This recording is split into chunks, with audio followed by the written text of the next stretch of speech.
I spent 20 years in prison. This was my first time being released. As I walked home, a luxury car suddenly stopped behind me. A stunning woman with supermodel legs stepped out. She was the owner of a tea house, and she came to invite me to work for her. I refused on the spot, but she immediately made an offer. She said if I agreed, she would marry me. I was overjoyed and agreed without hesitation. Just like that, I started working at her tea house. But one day, a local thug known as Unbeatable came to make trouble. When the boss lady heard, she rushed over with her men, but the thug stayed calm, because his plan was to use cheating tricks to take over the tea house. The boss lady accepted the challenge, and soon the gambling match began. The thug brought in a MasterCard cheat to deal. His flashy shuffling tricks could mess with people's perception, making it impossible for opponents to read the cards. In the end, our side lost miserably, but those so-called tricks were nothing in my eyes, because 5 years ago, I was the god of gambling who ruled the underworld. My cheating skills were unmatched. I had already expected her men would lose, but the boss lady refused to give up. She stepped up herself and even put the entire tea house on the line. Her younger brother tried to stop her, saying the tea house was their parents' lifelong effort. If she lost it, everything would be gone. But she said it was better to risk everything than sit and wait. Little did she know, that was exactly what the thug wanted. The game began quickly.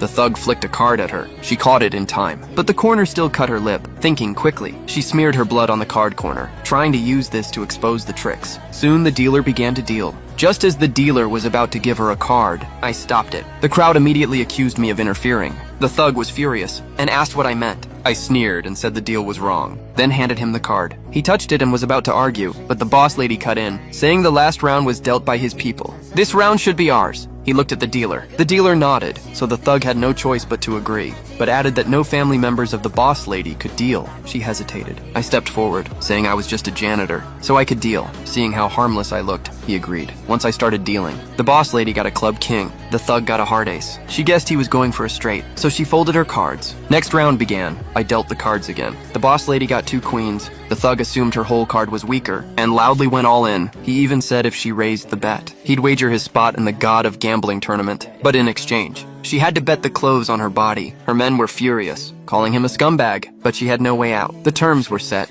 I dealt the 4th cards. The thug now had 3 kings. The boss lady prayed for a queen, but I gave her a spade too. The thug stood up and shouted. Someone said one more card was left, but he laughed and revealed her little trick. Even announced her whole card. He asked if she wanted to fold an hour later, saying her efforts were all pointless. With her trick exposed, she was ready to give up.